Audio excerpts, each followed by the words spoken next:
Welcome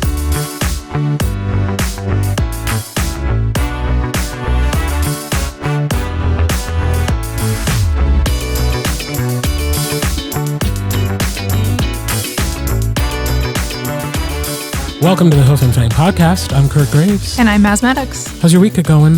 It's going. It's trucking along. It's limping more, but it's fine. Daylight savings is kind of kicking my ass. Why do we still do this? I don't know. Why, oh why, oh why? Yeah. Yeah, I hate it. Mm-hmm. Do I like having a little bit more sunlight at the end of the day? Sure. Yeah. But at what cost? At what cost? Yeah. My goodness. Yeah, that's how I feel. We're 3 days in, I guess. Yeah, I guess. Technically. It's just, I cannot sleep. I don't like, my body is out of sync. It's out of rhythm. So every morning waking up is a huge chore. Right. And when I normally go to bed, I have like a weird second wind, so I can't sleep. And I'm like, what? What's happening? It's only an hour different. My body's just like panic. I don't know. Yeah. It sucks. So I'm very tired this week. Yeah, it's bad. We shouldn't do that. Yeah. Yeah. I don't know which way to go. Like, do we do all daylight savings or all standard time? Did we just revert or did we just go started into daylight savings time right now. Okay. So I can never remember which Right. one is like the correct one really. So I don't know, but we should stop it. Let's just Yeah. pick one and stop. Yeah. Fun fact about me, I'm a stickler for whether it's like for Central Time, if you're doing CST for Central Standard Time or CDT for Central Daylight Savings Time. Oh, really? Yeah. It's one of my more charming qualities. People love it. Great. Yeah. I will get it wrong and I apologize in advance. I will try to remember.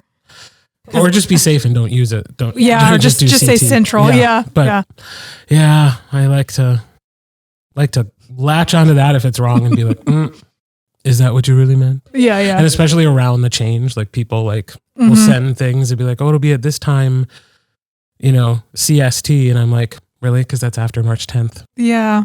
So get your shit together. Do you really mean CST? It's going to be an hour later than we think? Mm-hmm. No. No. Okay. Yeah. So. Love that. It's a fun fact. Now I know. Mm-hmm. Isn't it? Yeah. Are you feeling any better? I know allergies have been just like punching this you was in the face. full of cold. Yeah. It was cold. I Okay. so thought it was not because I didn't feel sick other than sinus pressure last week. Mm-hmm. But then it turned into full blown cold. Oh no. It was like, that sucks. it's still not better. Yeah. Like I would say right now, I probably feel as good as I did last week at this time, just coming out the other direction. Yeah. Which is annoying because you don't want colds to last that long. Right. Well, especially if your job is speaking. Right. So yeah. So I took the last 3 days of last week off. So yeah, makes sense. because there was just Wednesday was like, okay, I'll take the day, I'll get better and I'll come back. Mm-hmm. And by Thursday I felt worse. It was like, great. Yeah. So glad I took that day. Ugh. And then Friday it was still just like, well, I at least I came to the office and I tried to be productive, but recording was not happening. Yeah. I can still hear it very prevalently in my head. I don't think it's coming through as strongly as it used to. It doesn't sound externally. You sound better, but I'm sure you don't feel much better. Right. So yeah. So but the work must go on. I delayed as long as I could and I'm 3 days behind schedule and boo. Yeah. It sucks. Here we are. Yeah. Just gotta keep moving forward. Yeah. So kind of a rocky start to March, man. Yeah.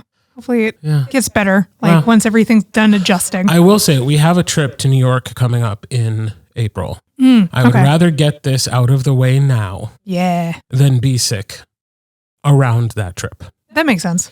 I did have to miss an event on Friday. One of John's Christmas presents was going to see a Broadway performer who was doing a cabaret in Appleton. Oh, that's cool. And I had to miss that. Yeah. Because, one, I didn't feel well and I don't think I would have enjoyed myself very much. But two, but in a post-COVID world, to be walking around even with a mask and being a little coughy and a little sneezy and having to blow your nose, social pariah. Oh, so for sure. I didn't even want to face that. Yeah. I would be the same way. If I have just the slightest sniffles, I just don't go anywhere. Yeah. So I was like, I don't want people to think I'm being an ass. You know what I mean? So. Exactly. Yeah. Yeah. So this was a weird week for other reasons. Over the weekend, there were, I guess it's been happening for a few days. I became aware of it this weekend when people started posting on an anonymous social media site, a site where you can remain anonymous, allegations against a romance narrator whose name is Joe Arden. That is not his real name. He has a pseudonym. He does not reveal his actual face. He wears masks even to events. Yeah.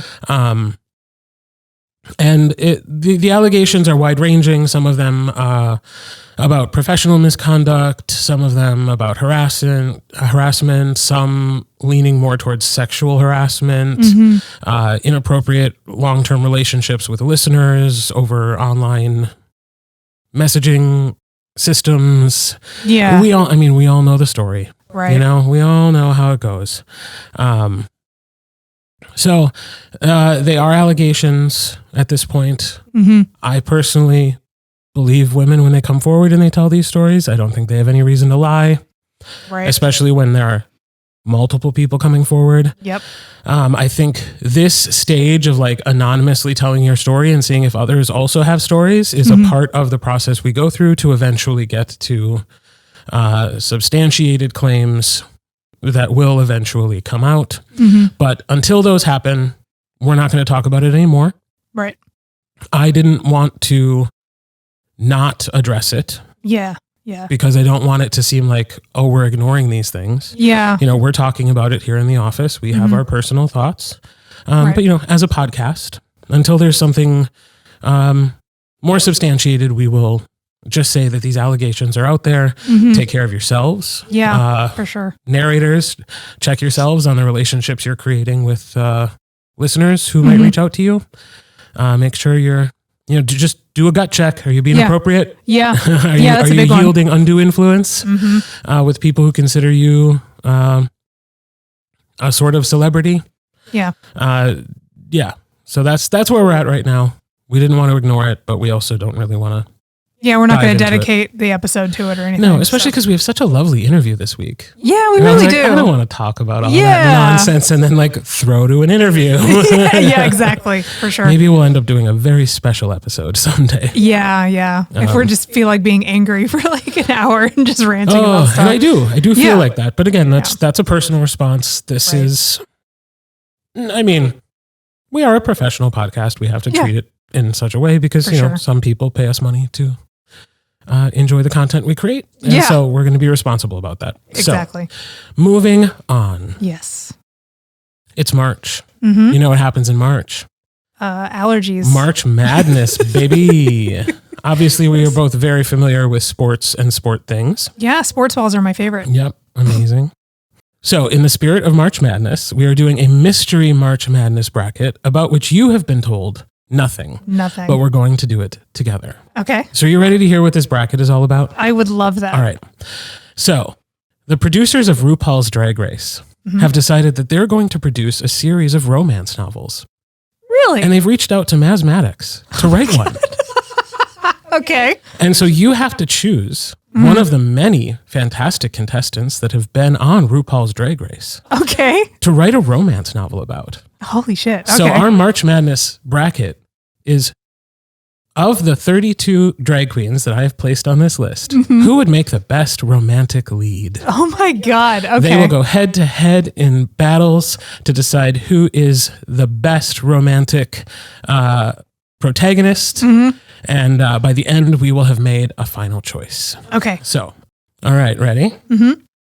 So I provided these 32 names, but then I randomized them. Okay. So I did not select these head-to-head matches. Okay. So this is all just, This is all random, except for the 32 that I picked, okay. which are people that I just thought would potentially make good romance leads for different reasons, but it's Yeah. now your turn to decide with your justifications. So are you ready to go through our first 16 matches? Yeah, let's go for it. All right. So up first, we have Thorgy Thor Okay. versus Sasha Colby. Ooh. Okay. So initial thoughts, Thorgy is very dynamic and kind of dramatic. Like she also causes drama and stuff. Right. So that is a point in her favor. But Although I feel like you could say that about most oh yeah, they're people. drag queens. Yeah, So that's yeah. a lot most people. But like just reflecting back on her season, I was like, oh, I remember her causing some shit. Not in a rude way. She just kind of is. She definitely had a rivalry with Bob. Yes. Yeah, big time.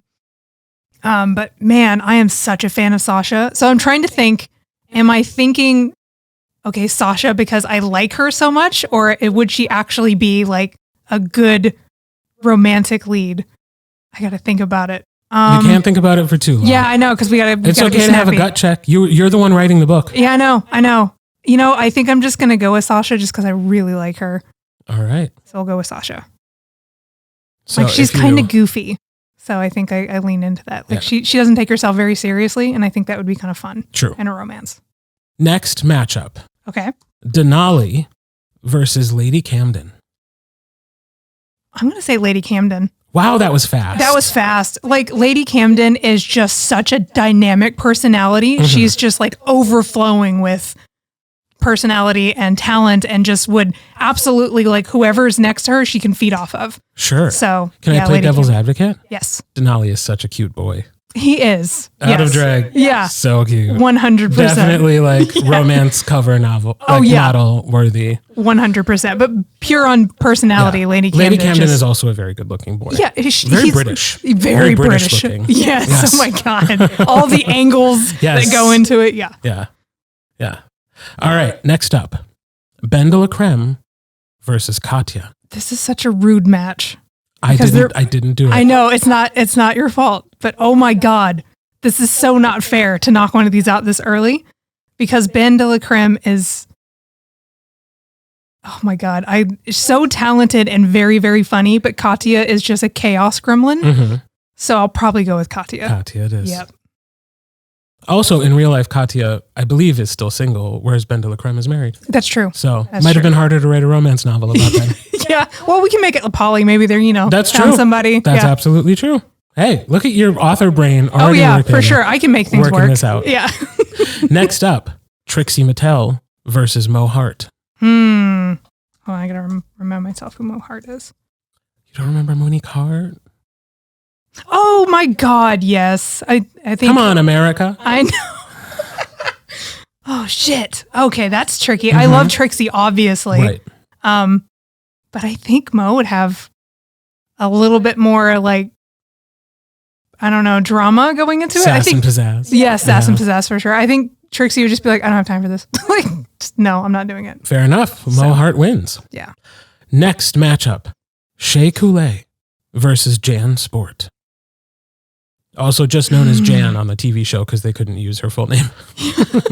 Why couldn't they use Jan Sport? Is that trademarked? Yeah, it's trademarked. Oh, okay. Never mind. That makes sense. Damn. I'm sure Jan Sport was like, oh no, it's fine. You can use the name. And they're like, we don't want to have to $10 million. Yeah, for sure. I think I'm going to go with Shea. Shea Coulee wins. Yeah, let's go with Shea. Wins the matchup. Next up, Cameron Michaels versus Jinx Monsoon. Is it monsoon season? It's monsoon season. Jinx, the same reason why like Lady Camden, Jinx is just so funny and dynamic and talented that I think she can just kind of lean into it. Whereas Cameron is adorable and very funny, but just different level, I think. Definitely male cover model worthy though. Oh my God, yes, 100%. Like, I feel like none of this is based off of looks so far. I'm like, how dramatic or crazy are these people? That's probably better. Yeah. Whereas I'm thinking of like, I don't know, he'd look great on a cover. Yeah, he would. Yeah, maybe we could just like have somebody else pose on the cover, but it's really about different people. Yeah. Next up, Candy Muse and Valentina. I'm going to say Valentina because the delusion alone can float her to the finish line. Yeah. Like, this girl's in her own fantasy novel anyway. Yes, that's true. She's already a character. French vanilla fantasy. Yes, that could be the name of the book. Oh my God, we may just have French a winner. Vanilla fantasy. Next up, Nina West versus Simone. Ooh, damn. I want to say Simone just because almost the same reason why I haven't been choosing everyone else. Of course, she's funny and talented and stuff, but she has a presence about her that when I watched her season, I couldn't stop looking at her all the time. And out of drag too, of course, he's stunning, but like her drag persona is just illuminating all the time. Yeah. Like just gorgeous. Yeah. That was one of those cases where you just knew so early on that like there's a top 4 person. Like that's just obviously. Mm-hmm. Yeah. Next up, Crystal Method versus Jada Essence Hall. Ooh, Oh, two damn season it. 15 sisters. I know, and they're both so cool. Like, I legit love both of them so much. For like, fuck, this one's hard. Crystal Method, I think, is more visually one of my favorites because she's just so crazy. Right. But Jada is just. You did laugh a lot I did. at her, like, fake trainer. Yeah, that was really You good. really laughed a lot. Yeah, it was so good. But man, Jada is just the same kind of vibe as Simone. Just on her season, she just was on point the entire time. Let's go wild card and do Crystal. Even though, yeah. Apologies to hometown hero Jada Essence Hall. I know, I'm sorry. Home state hero, really. Yeah. From Milwaukee. The next matchup, Rosé versus Monet Exchange. Rosé, Monet. Rosé, Monet. I think Rosé, just because he's very attractive. So sorry. That's okay. I'm sorry. Yeah. Rosé Plus was Scottish roots. Maybe they could travel. Oh, for You sure. never know. She can do the accent. I'm into it. Right. I'm here for it. Yeah. Yeah. Okay. Evie Oddly versus Vanessa Vanjie Mateo. Fuck. This is another one where like Vanjie's so ridiculous. But okay, hold on. I gotta think about it. Okay. Think out loud. It's a podcast. Yeah. I think like it's hard to pass up Vanjie because obviously like so ridiculous. But I don't know if that's romance novel material or not. I think I'm going to go with Evie. Okay. Yeah. Fun fact. There has already been a dating competition featuring Vanjie. Really? And somebody from Green Bay won. Really? Yeah. That's amazing. Yeah. I did not know about that. Oh, yeah. I think it was called like 24 Hours of Love with Miss Vanjie or something. And it was literally like an entire dating show that that Wow Presents Plus just squished into one 24-hour Were they trying to date Vanjie? Like, yeah. Yeah. Oh my God. Every hour she had to eliminate somebody. That's for 24 hours. And it was like, all they had to do was like rent a mansion in Malibu for one day, hook up some cameras and be like, we got a show. Oh, wow. You know? I mean, it's genius, but that sounds hectic. It kind of worked. Yeah. Yeah. They are not still together. Spoiler alert, guys, if you haven't watched the show. That makes sense. They don't often end up together in real life. They were together for a while, but. Really? Yeah. So, Asia O'Hara versus Derek Barry. I don't really like Derek Barry. That's fine. So I'll probably go with Asia just because of that. Sorry. No, I also don't really care for Derek Barry. Yeah, like he has his strength, or she does rather, but Next up, Marsha versus Maddie Morphosis. So many M's. Marsha versus Maddie Morphosis. Would this even work? Because Maddie is straight. I don't know much about it, but I understand that there are also romance novels featuring straight people. Yeah. I mean, I guess. Not ones I would write, though. So I think because of that, it's going to have to be Marsha. Sorry, Maddie. Love you. Next up, Gottmik versus Jackie Cox. Damn it. This is another cute boy combo. It really is. That's what I was just thinking. I was like, oh, man, both of those are legit. I'm going to go with Gottmik. Yep. Next up, Plastique Tiara, Naomi Smalls. These are both of the most beautiful people in existence. Yeah. And the randomizer put them together. This thing is working against me. Sorry. This is mean. mean. No, I'm not. No. Oh, shit. Okay. All right. Let me think. This scenario is entirely made up. I know, but it's all on me now. Let's go with Plastique. Plastique takes it. Yes. Final match of this first round. Utica Queen versus Bob the Drag Queen. Oh my God. Let's go with Bob. I love Bob.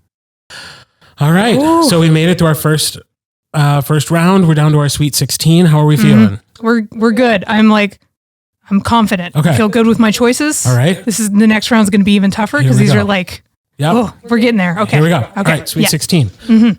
Sasha Colby versus Lady Camden. Lady Camden. Whoa. I know. Does that surprise you as much as it surprises me? It does. Okay. It does. All right. I'm just going with like my first reaction. I'm just not thinking about it. All right.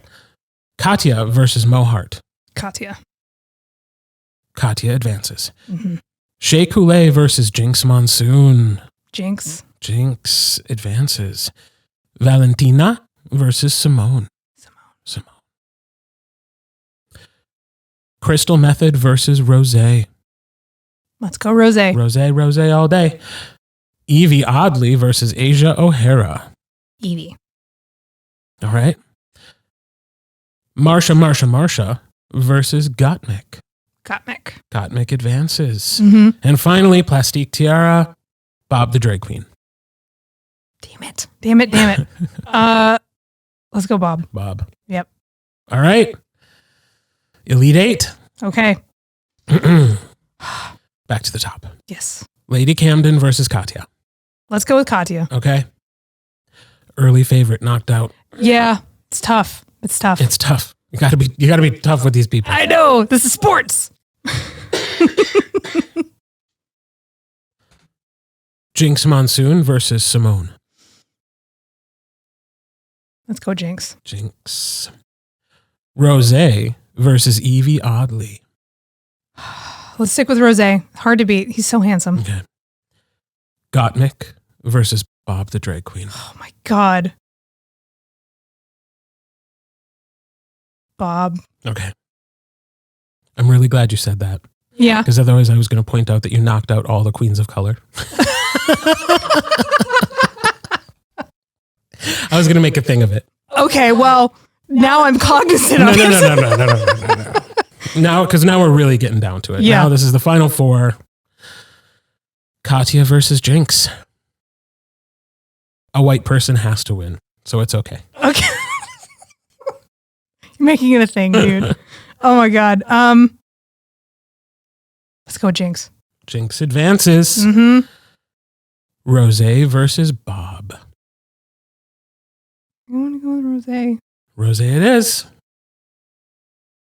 We've reached the championship round. Didn't realize that you were going to be a child. I didn't either until I started speaking, and that's what happened. In the final, it's Jinx Monsoon, queen of all queens, Mother Supreme, versus Rosé, third place finisher from season 12, who is hot. He's very hot. So, you have to write a romance novel about one of these two people. Who's it going to be? I can hear the like, "Do You Want to Be a Millionaire" song, like soundtrack, that do noise in my head right now. I'm going to go with Jinx. Jinx just won another drag race competition. Undefeated. Hard to beat. This queen. I was just thinking of like, I could do so much with that story. Like writing about a world famous drag queen falling in love with probably like a regular person. Yeah. Or another rival queen. Ooh. See? This is fun. There we go. So that was your Mystery March Madness bracket. This was great. How was that? It was fun. A little stressful. I as soon as I would make a choice, I was like, you made a mistake. Like every time. I was like, no. Well, I am glad it wasn't too stressful and it was fun. It was very fun. So now that we know what your next book is going to be, we can talk to another author about their work. Yeah. So joining us on the podcast today is author S.O. Callahan, a name that has come up on several interviews that we've had with other authors. So it was nice to be able to like finally have the chance to meet her. Yeah. S.O. Callahan has always been fond of sweet things, namely chocolate and love stories. When she's not writing or reading, she enjoys baking, visiting national parks and historic sites, and traveling with her husband. They live in Georgia and have two very spoiled cats named Ozzy and Bo. Love it. Here's our interview with S.O. Callahan.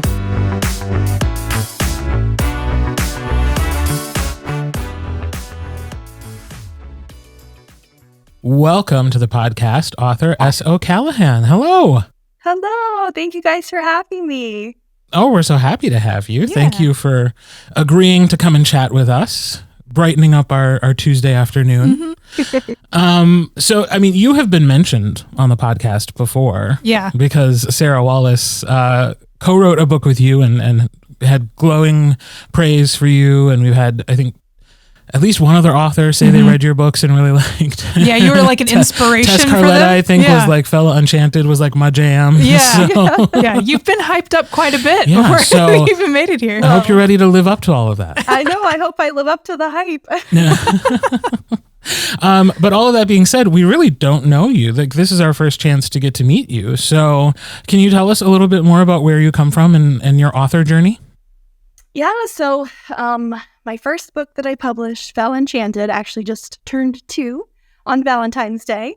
Terrible and twos. so I know, right? But I was just talking about this, and I love to, go back to it again. But basically, summer of 2021, I was on a hike at Mammoth Cave National Park with my husband, and something that's true through all of my books and all of my writing is that I am always really super inspired by nature. So, the trees were, in full bloom, everything's green and beautiful, birds are singing, and I'm just like, you know what?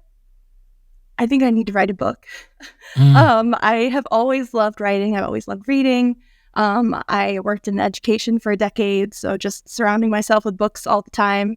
And, at that time I had been reading a lot of great books, and I was just like, you know what? I think I need to finally give this a chance. So, as many indie authors do, I kind of just, I was like, well, what are the kind of books that I like to read?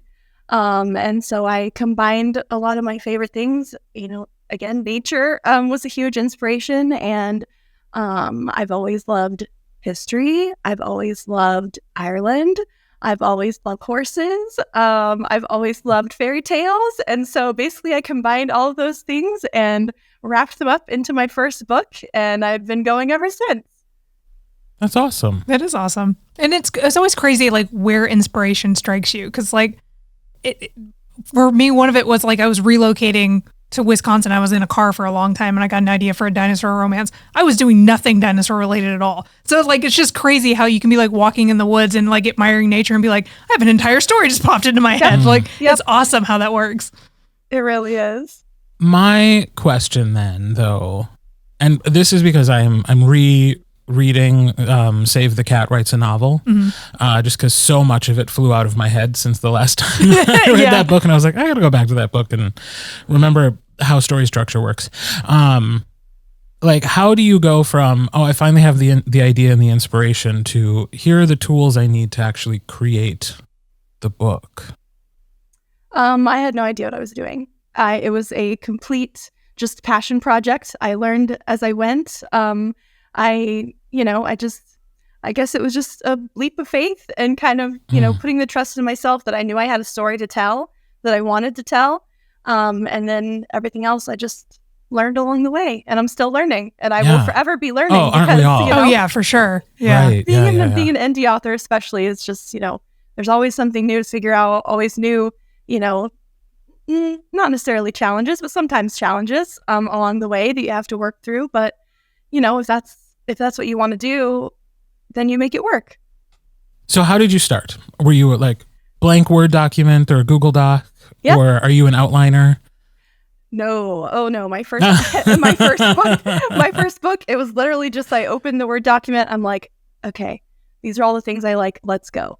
And then, as time went on, I probably did a little bit better job of like, I never had a full outline for the book for that first one. I just kind of, built as I went. And then, of course, working with Sarah, my co-author, was completely different. Although for the first book, we had a general idea of what we wanted to do, because we actually started writing the book from a fun prompt that we had. So that was completely different. But, working with someone else, it makes a huge difference of, like having that communication and just like, all right, well, we both have to be on the same page. So you have to have it a little bit more mapped out than you would have maybe otherwise. But yeah, I am sometimes a planner and sometimes not at all. So it kind of depends on what part of the book I'm working on, what I'm looking at the time, but it all depends. How long did that first draft take you? That was, so I got the idea to write the book on 4th of July, 2021, and I published it February 14th of 2022. So what? That's fast. That's so fast. Like, that's amazing. Well, it has been lovely talking to you. Thank you so much, and goodbye. It's like, nope, that's insane.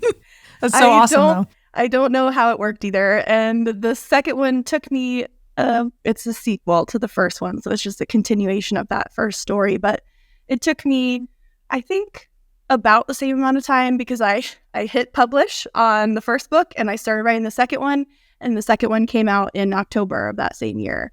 So that one was also pretty quick. What? And then, well, that's not even sometimes the it just best flows, yet. right? I can't remember if Sarah talked about this before on their episode, but basically when we sat down to write our first book together, which ended up being about 480 pages, we drafted that whole book in 6 weeks. So, and it didn't change too much from that point. And then we wrote, there's 4 books in that series total, and it took us about 7 months to write all 4 of them. So when you we're own having a time turner? Yeah, right. Like, I wish. No, we're actually working on a new project now, and we keep joking, like, let's try to be a little bit more cognizant of our mental and physical and emotional health than we were with the first book, because it was a fever dream. Like, we remember it fondly, but the details of it are a complete blur. Like, okay, well, as long as there was some trauma, I feel a little better. Oh, yes. Because my goodness, that just seems so fast. Yeah, it is fast. It's awesome. That, or you're really slow.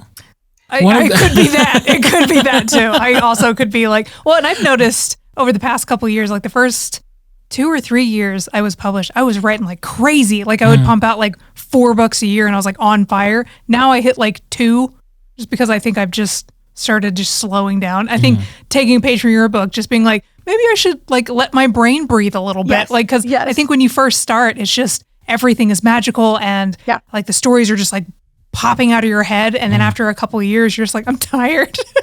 I'm already tired. Yep.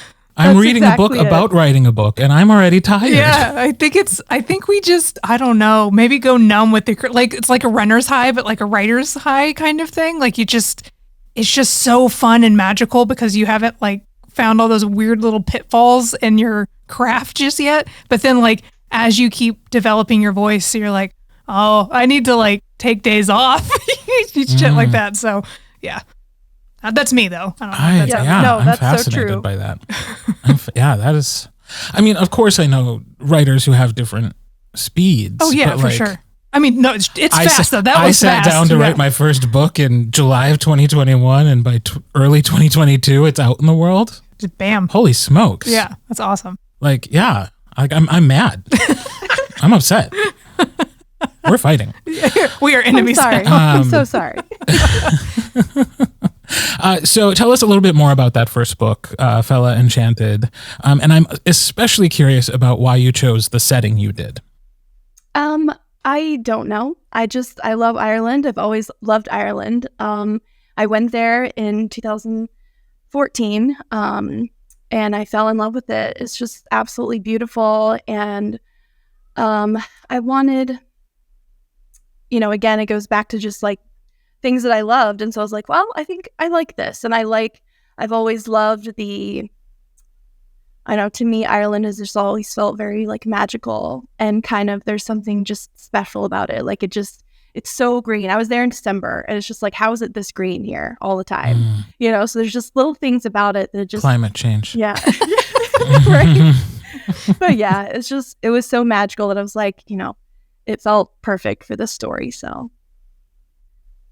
I think it's hard not to be in. Like, I've never been, but just, yeah, that place is like a living fairy tale kind of thing. Like it's just beautiful. Also, having not been there, let me add my 2 cents. I think it's all like, because like it's so old, like it must be, and like so much of that infrastructure still exists. Like they've taken care of their old towns, and they're like, they still have like the stone walls running through the countryside, and like they've been there for hundreds of years. So like that must feed your well when you get to see that and be like, okay, well, I could write about this place as it looks now because it looks a lot like it did 300 years ago. Mm-hmm. Yes, exactly. There's the town that I was there to visit my cousin, and the town she lives in. Basically, you're like on the main street, and you go and you're like, okay, there's the butcher shop, there's the clothes shop, and then there's a castle just on the street, and you're just like, okay, that's normal, like that's fine, it's cool. So, but yeah, cool. it was. Go ahead. Is it like Walmarts in cities in America where there's like the good castle and then there's like the bad castle? There's like the one castle that everybody wants to go to, and then there's like the other castle. Yeah. I don't know. I wish I knew that story because that sounds like a really interesting one. It'd be a fun like quirk that you can put in like a high fantasy. Not like if you were writing like a humor one, there's like the castle note that was like, oh, that one they never mop or whatever. Yeah. Right.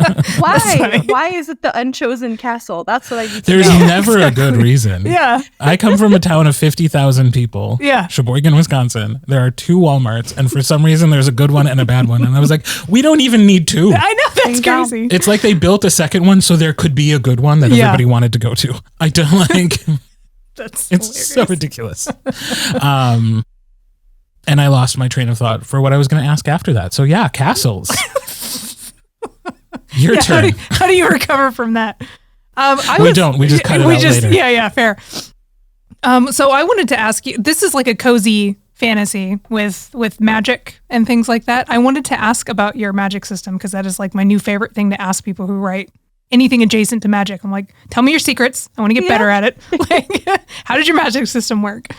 So basically it's similar and different for the Fella series, and then also Breeze Spells, which is the book that I wrote with Sarah. So basically with Fella Enchanted, it's far more like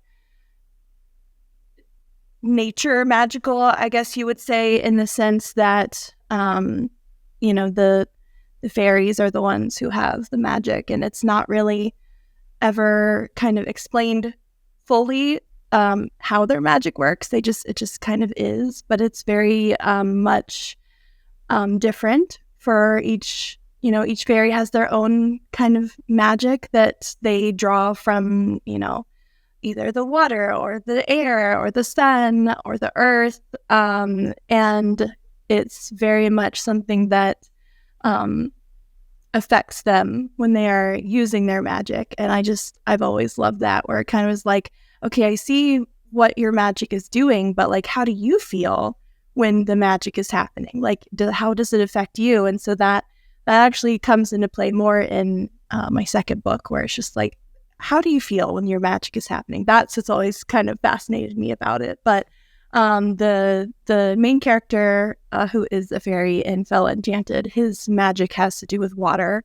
And so he, kind of is appointed guardian of the river in this small village where the story takes place. And so you get to see how not only how he uses his magic to kind of play that role and look after who is, involved with the river, but also how, like, if something is going on with him, how it also affects the river in positive or negative ways. So that's awesome. So are the fairies in your universe, are they like tricksters, kind of like in the old fairy tales? Are they like, you have to be careful because they're kind of conniving at times? Or are they more like the sweet flavor of fairies?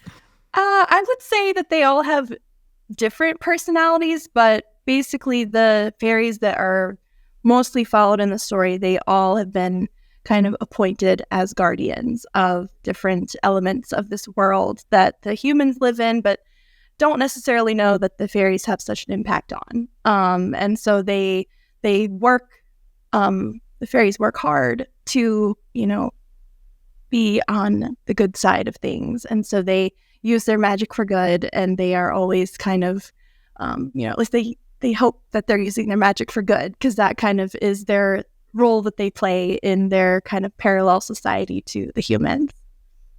That's awesome. I don't know. I'm a fan of like happy fairies. Like I respect very much like the old school, like kind of freaky, scary ones that like will trick you or like steal your teeth and just like weird, like especially like deep fairy tales from like Ireland. That stuff can give you nightmares. So like the fairies in your world being a lot more like guardians of nature sounds really cool. I love that. Yeah. Thank you. So when Sarah was on the podcast, it was like literally the week that Breeze Spells and Bridegrooms was being released. Mm-hmm. Yes. So it's been a couple months. Yeah. How was the release? What has the response been? It was fantastic. So today actually it marks 1 month since our release day. And we were talking a little in podcast time, not in real time. Yes. Yes. The book came out on January 27th.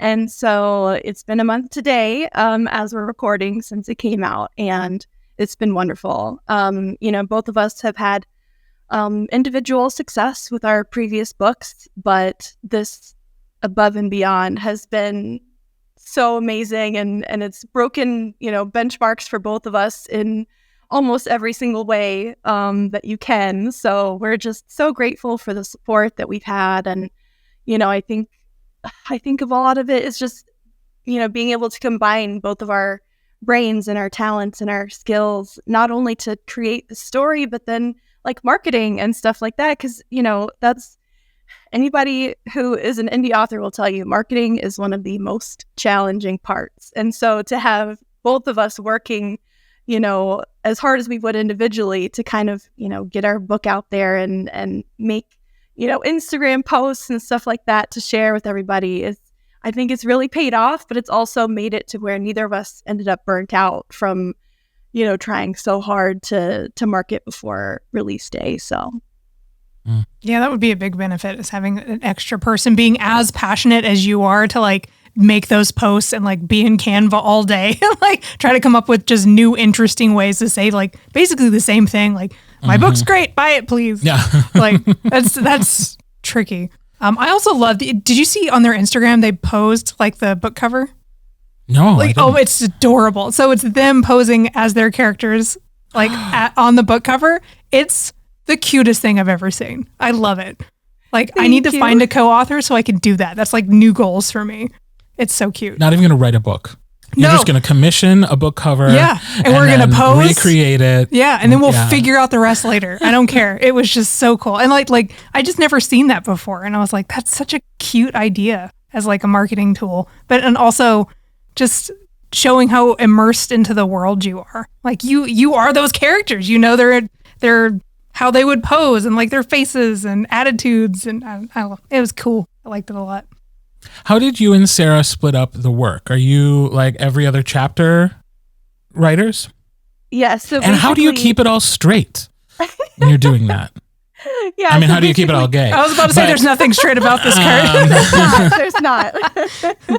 There's really not. Yeah. We both basically would go back and forth with our chapters. So any chapters that were written from Roger's point of view were written by Sarah, and any chapters from Wynn's point of view were written by me. And so that was, the back and forth helped us keep it, organized, because we were, not only like completely losing our minds over each other's chapters and how much we loved them, but then, as we're either reading, the words coming in the Word doc of our co-author writing it and freaking out over it, then that gives you the time to be thinking of what's next too. So, having the outline, but then also like, oh my gosh, ideas popping into my head as I'm reading what Sarah's writing. And then it's just like, okay, by the time they were done, I was ready to jump into my next part. So. And when you guys said that did you plot it out beforehand, or at least have like benchmarks of like kind of the direction you both wanted to go, so you both didn't just like branch off and do your own things? Yeah. We had somewhat of an outline to go with. I wouldn't say it was ever like fully plotted out for, we had like you said, benchmarks that we kind of were working towards. But everything that came in between, it was just, we always said that it kind of worked like improv, like we had an idea of what was going to happen, but then of course, my brain doesn't work the same as Sarah's brain. And so, the words would come and I'd be like, I never thought of it that way before. Or like something would, just one little line would just change the whole trajectory of like, oh, I'm going to use that in my next chapter, so little things like that. So it was really, really fun to have it, some idea what was going to happen next, but then also just the surprise of it made it exciting. And I think that's why we ended up writing the book so fast, is because we were just like, being fed this content. And it's just like, okay, I know what to do with this now. And it just kept coming. So it must be a cool experience to be both writing and reading a book. Yes. That would be amazing, time, right? Like I'm reading this book as I am also creating it. Yeah. That's cool. That is really cool. So which one of you was the first person to take a left turn that the other one was like, that was okay, bitch, we need to talk. Exactly. That was going to be my follow-up. I was like, it had to have happened at some point that like one of you was like, what if we make one a dragon? And you're like, all right, listen, you know what I mean? Like, let's take it back a second. Well, what's so funny is we talk about that too. And it truly never happened because I think we both are very similar in the types of stories that we like. And that's why I think from the very beginning, like the whole reason that we ever wrote together was that Sarah put this prompt up in an Instagram story. And I was like, do I say something? Because, over on my shelf, I have all of Sarah's books already. Like I already from the beginning for, almost a whole year was a fan of Sarah's books. And so it's just like, am I actually going to like get to write with one of my favorite authors right now? Is this actually happening? So, going into it, knowing that we have a similar writing style, we have, we both like historical fiction, we both like fantasy, we both like books with magic. All of those things kind of already had me hopeful and thinking that it was going to be easy. And then it turned out that it was even easier than I thought it was going to be because we just, we've become such good friends in the process too. And we, I think just are very similar in the ways that it matters to be able to do this successfully. So as at least from my point of view, we never had the moment where it was just like, oh, I don't know if that's how I wanted that to go. Cut to our follow-up interview with Sarah. Yeah, she's got a list. No, I'm sure it was the same. You two are this is almost too wholesome for this podcast. I know, right? You're like, no, we're all on the same page. We're best friends now. I'm like, y'all need to fight. What? Yeah. I'm kidding, obviously. No. But I mean, a little drama. Yeah. Never hurt anybody, Oh my God. We're awful. We're entertaining. Yes. You need conflict in a story. Yes, you're right. Podcasting is storytelling. Mm-hmm. Do you guys have any other genres that you're hoping to branch into? Because obviously you're stellar at historical fiction. Do you have like another genre that you're like kind of chomping at the bit to get to, like sci-fi or anything like crazy like that?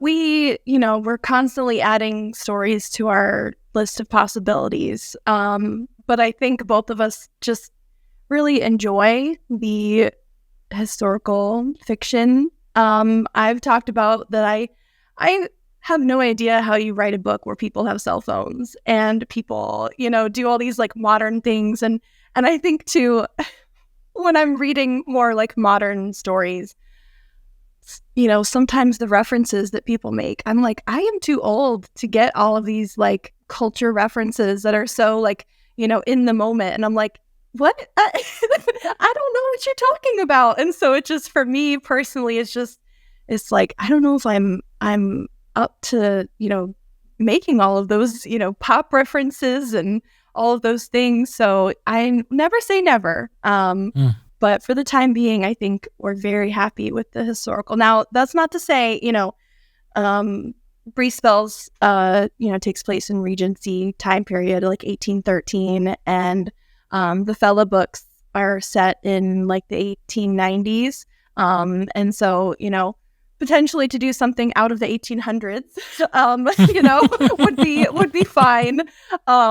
But just, I love history and I love doing research and I love tying that research into my books. So part of what I love of storytelling is kind of bringing in those historical elements and, researching something for an hour to type one sentence out into the book. I love that so much. And I think it's, even if it's... Well, clearly you're not doing that very often if you're writing a book in 4 months.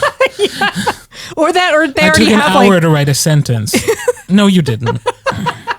Well, between the two of us, I'm a much slower writer than Sarah, but believe it or not, but...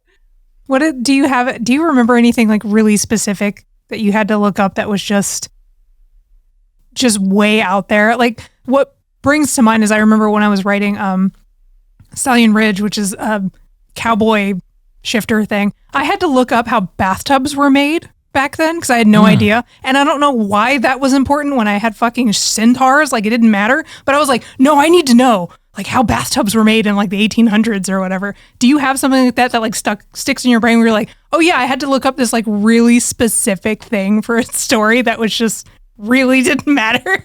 I'm trying to think if I have something specific. I mean, you know, what really sticks out is the things that I had to look up 85 times because I kept forgetting it. It's just like, okay, I'm pretty sure this was right, but I just want to make sure. But one of those things specifically was I remember Sarah and I trying to look up what kind of wedding cake they would have had in 1813. Because, you know, you go to wedding cake, you're like immediately all the tiers, all the frosting, all the stuff. And it's like, no, that wasn't it.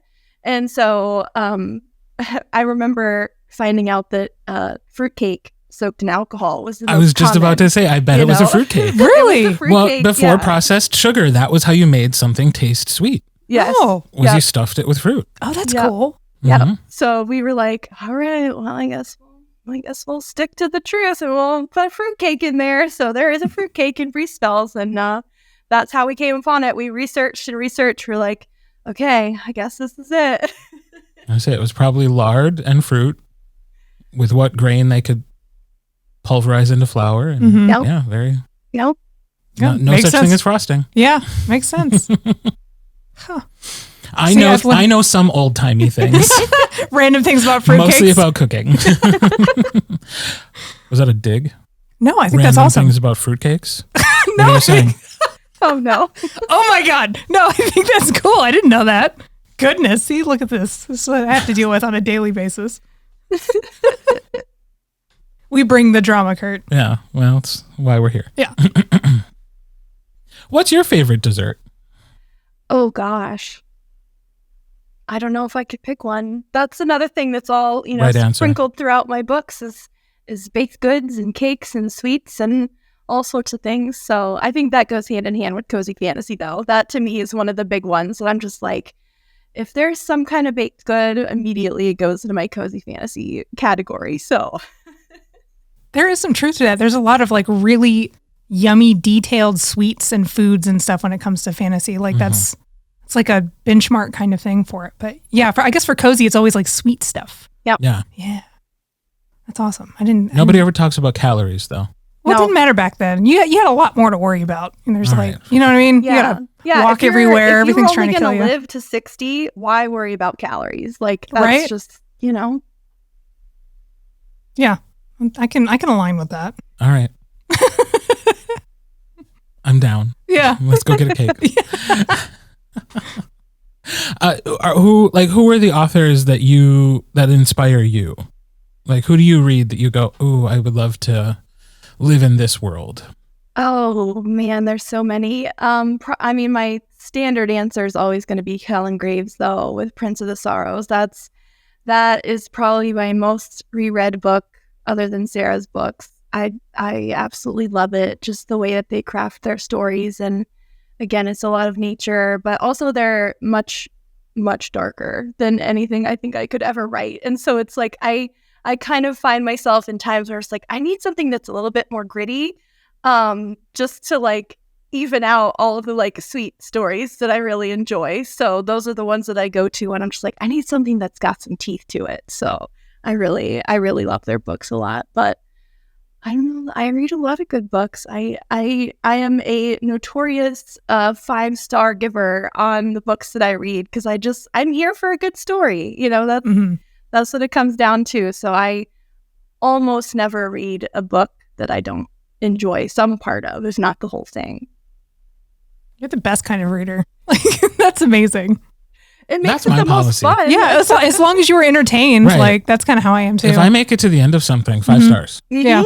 Yep. Like, and if I don't finish it, well, then I'm not going to review it. Yeah, that's me. Like I will never give a negative review. I can't do it. I'm just because I get negative reviews and it makes me feel awful. I'm like, you didn't need to tell me I was garbage. Like keep that to Yeah. yourself. Yep. I'm sure I do too, but I don't look at them. Yeah. That's like the first lesson when you become in the industry. You just don't look at your review. They're not for you. So Yep. it's a fast track to heartache. And I understand the argument that a lot of people will make. Good friends of mine feel this way and do this practice of like, you can learn from your negative reviews. And I'm like, or you could ask people who you know and trust for their opinion. Yeah. Coaches, friends, Peers, colleagues. And instead of people who leave shitty reviews online. Yeah, random people on the internet who felt so strongly that they took time out of their day to be a jerk. Right. Yeah, right. we don't need them. Negative reviews don't bother me as much. Sometimes, I mean, I almost kind of agree with that, where it's just like you can learn from them, but I also just mostly am there to kind of be entertained by it because I find it amusing when people either completely miss the mark on what you were trying to tell with your story. My favorite one so far is a 2-star review on my first book, Fella Enchanted. And basically the entire review is just, there was too much romance and there's too much fantasy. And I'm like, I'm really sorry you read my fantasy romance book then. Right. Like, I don't know what to say at that point. So Yeah. I mean, it would be such a fun segment on the podcast to like feature our worst reviews, but I couldn't handle it. Yeah, I was going to say, I wouldn't have any fun doing that. No, I think I would get my feelings hurt. I wish I could be that person where I'm like, oh, I have thick skin or like it doesn't matter. No, it does. I'm sensitive. It would make me feel bad. I don't know if it's human nature or just Kirt nature, but like 20 positive reviews can be wiped out by one mediocre one. Yeah, or they're like, it wasn't for me. And you're like, what? Right, yeah. What did I do wrong? Yeah. Not like this, people being like, I should quit. Yeah, exactly. People are like, I got a tattoo of something that you wrote on my arm. I'm like, that's great. But this guy said I was okay. Yeah. I'm like, that hurts my feelings. Well, that's a fun thing we share. Yeah. Yeah, there you go. We both were just not negative review people at all. Yeah. Well, and I think sometimes too, like you will tell me, because like narrating feels like such a personal, intimate thing that like it never feels like a criticism of the work. It feels like a criticism of me. Yeah, that's fair. Know? Yeah. Versus, like, do you have any separation with knowing that like, okay, they didn't like this thing I made, or is so much of you in it? You have to have that separation. If you're going to go and look at the reviews, you have to keep in mind, like, all of those things. Like, this is not written at me. This is written about a book that somebody read and their take on it, so it's just like, rarely does anyone ever comment anything that's like directly like, oh, the author should have done this, or I didn't like the way this about the author, so it's just like, it's the story. And we've all read stories that, work for us, and that's fair, sure. So, and it's like, I always think of it, they're approaching from, just like if I ever write a review, I know that it's for my friends to see, so it's like, if they're my friend, we probably like similar books. And so that's me saying, hey, I didn't really enjoy this, if I was to say that, so you might not either. So I'm just in my head, that's what I'm thinking. If I see a negative review, it's just like, that's not for me. That's not about me. That's about their friends that they're telling, hey, I didn't love this book. You might, but I didn't. And that's fine. Yeah. It's just so hard to have that separation when they're literally saying, I don't understand how Kurt Graves gets jobs. I hate his narration. Oh, God. And it's like, yeah, it might be a little different when it comes to narrating, because if they're like, I don't like your voice. Yeah, that's way different. Shit. Yeah, exactly. But yeah, that would be tougher. I feel like I have a hard time separating it. I know logically I should, because like good points as far as what you've made. It's like they're talking about the story and it's just something they didn't jive with personally.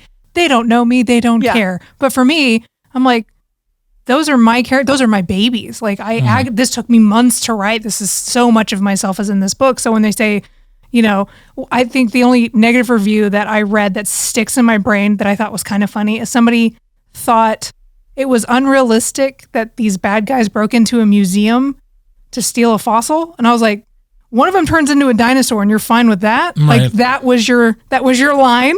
But like, I just was like so mad at them for that. I'm like, well, then why does that upset you? And I was like, well, but they're allowed to not like it. It's fine. But yeah, it's just, You didn't reach out to them with a list of 10 other things they should have not liked first. Exactly. I'm like, listen, if you're going to hate something, I've got a whole list of things that are wrong.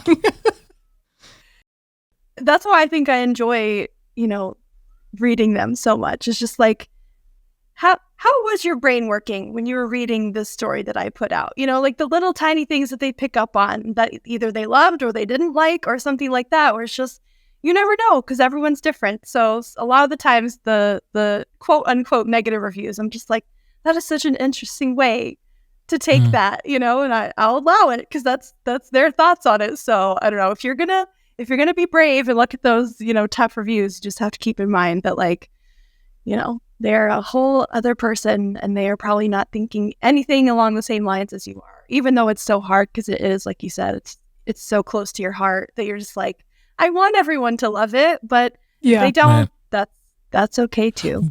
And to be clear, what I'm talking about are consumer reviews. Right. Things that appear on Audible, Libro FM, Amazon, stuff like that. Yeah. Right.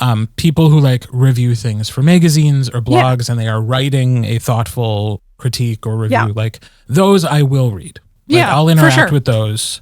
But rate and review, not for me. Yeah, that's fair. That's totally fair. Shan't be looking at those. No. So I was about to say we have to come up with something happy to end with. Because we can't end with how awful it is to read your own reviews and people hate us. Yeah, exactly. Do you have any pets? I do. I have 2 cats. Yay. Tell us about your cats. Oh, goodness. They are outside of my door right now meowing because they're mad that I closed it. But one of them always hops up on the back of the chair and I'm like, oh, buddy, you got to stay out there for now. We adopted them. They're 2 brothers, Ozzy and Bo. We adopted them in 2017 and they're spoiled rotten and I love them so much.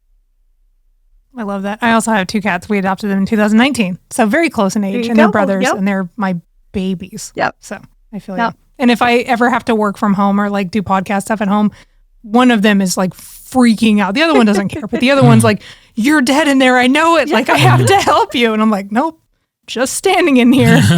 You got to calm down. So you kitties. Yeah. There's a reason I don't record at home very often. Yeah. Your boys are a little louder than mine.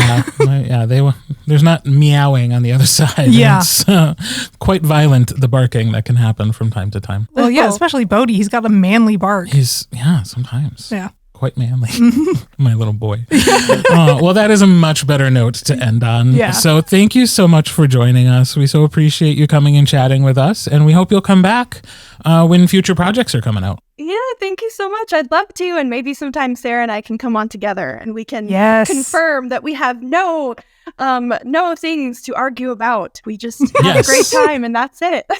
Maybe we'll play a version of the Newlywed Game. Oh, I love that.